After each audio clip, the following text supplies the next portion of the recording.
বিয়ের পূর্বে কোন মেয়ের সাথে কথা বলবি না, খবরদার, তোর যোগ্যতা নেই ওর সাথে কথা বলার।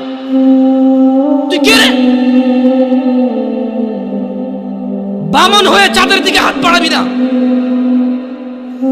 আমার বোনরা চাঁদ। ওয়াল্লাহি যেদিন ইসলামী শাসন আসবে, যেদিন ইমাম মেহেদী আসবে, যেদিন ঈসা আলাইহিস সালাম আবার আসবে, ওনার বোনদের উপর যারা হাত দেবে উনি হাত কেটে ফেলবে। তুই বামন হয়ে চাঁদের দিকে হাত বাড়াইস না। আমার বোনরা চাঁদ।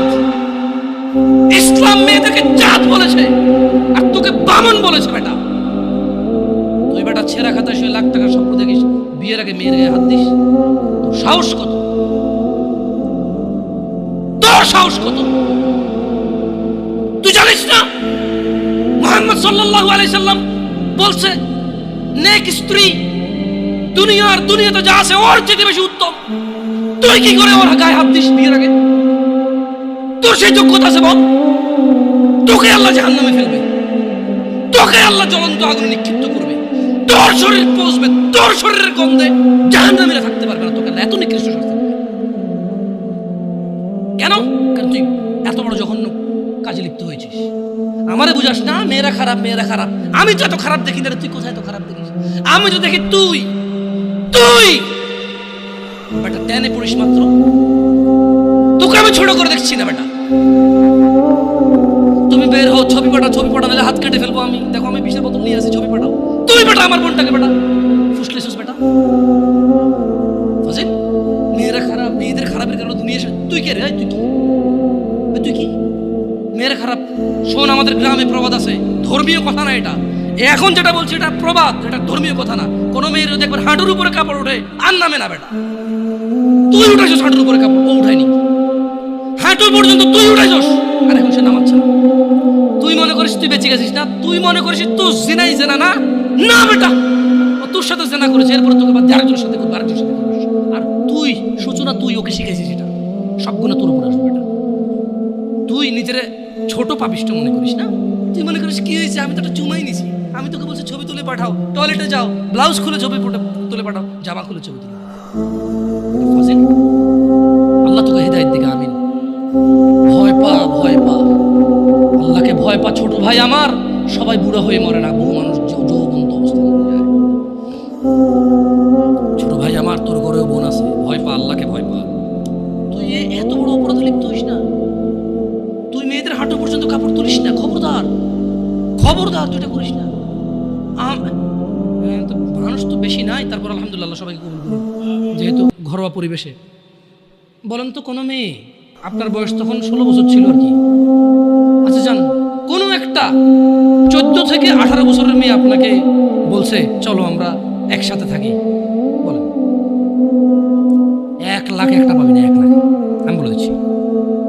চ্যালেঞ্জ হলে আসিও, তুমি প্রমাণ করে দিও, যাও। মেয়ে কি বলো? মেয়েরা প্রেম হারাম ইসলামে, বিয়ের পূর্বে সম্পর্কই হারাম। কিন্তু এর মধ্যেও কোনো মেয়ে ছেলেকে বলে না কিস করো, আমাকে একটা তোমার লুঙ্গি খুলে ছবি পাঠাও, বলে না। প্রত্যেকটা ছেলে বলে, এভরি সিঙ্গেল ছেলে বলে না।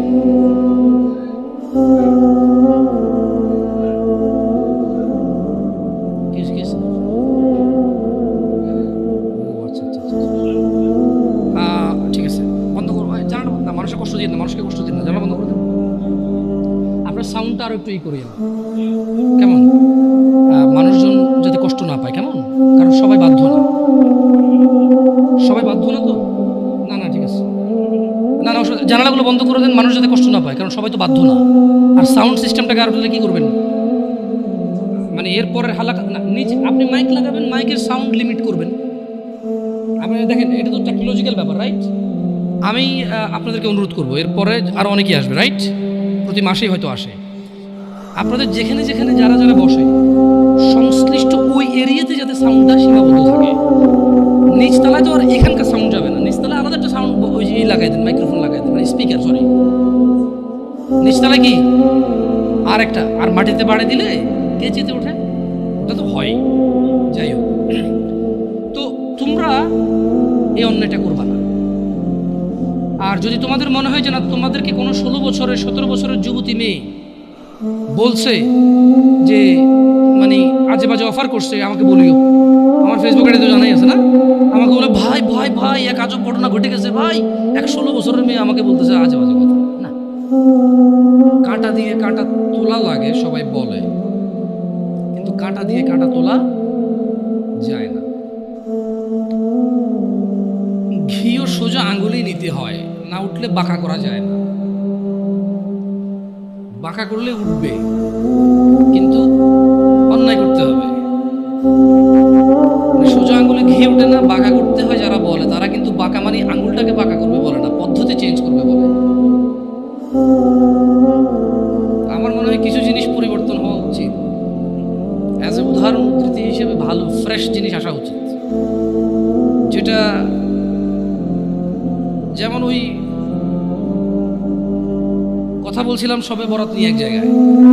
আমি বললাম যে শবে বরাতের তো আরবি ট্রান্সলেশন লাইলাতুল কদর হয়, এটা তো রমজান মাসে হয়, রমজানের আগে হয় না। একটা পর্যায়ে এগ্রি করার পরে বললাম যে ঠিক আছে, তাহলে করাই ভুল না হলে বলাই হলেও ভুল আছে। তার মানে কিছু উদাহরণ উদ্ধৃতি দেখা যাচ্ছে যে আপনি মিনিং ভুল নাই, কিন্তু বলাই হলেও ভুল আছে, অথবা ভুল বের করা যেতে পারে, অথবা যে উদ্দেশ্যে বলা হয় উদ্দেশ্যগুলো ভালো না। তো যারা বলে সোজা আঙ্গুলে ঘি না উঠলে আঙ্গুল বাঁকা করতে হয়, ওরা কিন্তু আপনাকে বলে না যে আঙ্গুলটা বাঁকা করেন। ওরা বলছে সোজা আঙ্গুলে না উঠলে, তার মানে সোজা আঙ্গুলে উঠে। আপনাকে কিন্তু ওরা এটা বলতেছে না যে আঙ্গুল সোজা রেখেই উঠাইতে হবে, বলে বাঁকা করতে, তার মানে পদ্ধতি চেঞ্জ করতে, তার মানে হারাম পথ অবলম্বন করতে। প্রয়োজনে কঠোর হবেন কারো প্রতি, প্রয়োজনে নিজে ভুল সিদ্ধান্ত নেবেন, ওরা দেখেই ছাড়বেন, খাইছি তোরে, এই টাইপের। আবার কাটা দিয়ে কাটা তোলা আসলে যায় না, কাটা দিয়ে কাটা তোলা যায় না।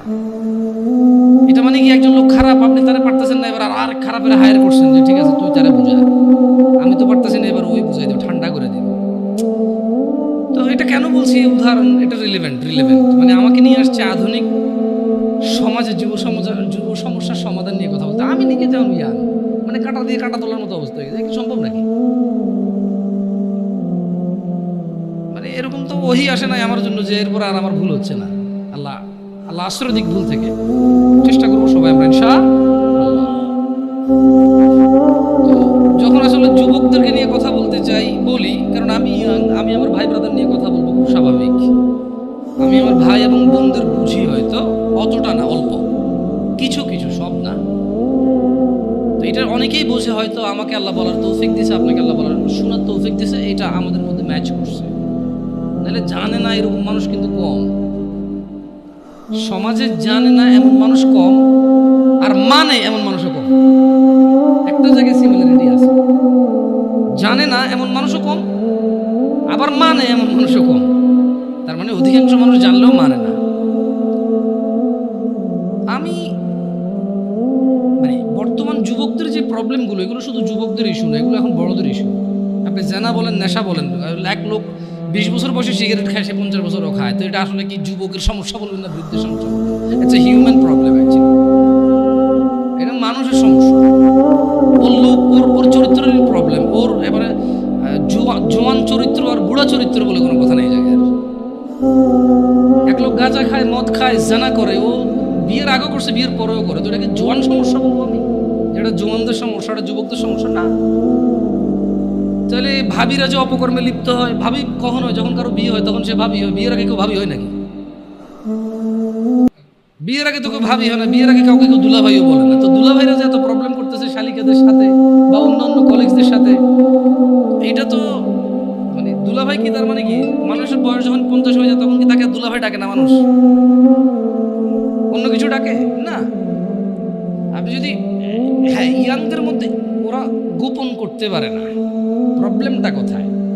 প্রবলেম হচ্ছে 30 বছরের এক লোক মহিলার সাথে শুয়ে সমস্ত সম্পদ ব্যয় করে দিতে রাজি, যাতে কেউ না জানে। আর 17 বছরের ছেলে মেয়ের হাত ধরে এসে বন্ধু বান্ধবকে ফেসবুকে স্ট্যাটাস দিবে, আজ ওর সাথে হোটেলে এসেছিলাম। এইখানে একটা ডিফারেন্সই আছে, যেটা আমি ফাইন্ডিং যেটা করছি আর কি। অপরাধ প্রবণতা আসলে জোয়ান বুড়ো বলে কথা না, যার চরিত্র খারাপ তার চরিত্র খারাপ। যে আল্লাহকে ভয় করে না সে করে না। প্রবলেম হচ্ছে 35 বছরের ছেলে তার কলিগের সাথে অবৈধ সম্পর্ক, মহিলার সাথে অবৈধ সম্পর্ক লিপ্ত হয় এবং সে প্রয়োজনে এখানে চাকরি ছেড়ে দেবে, জমি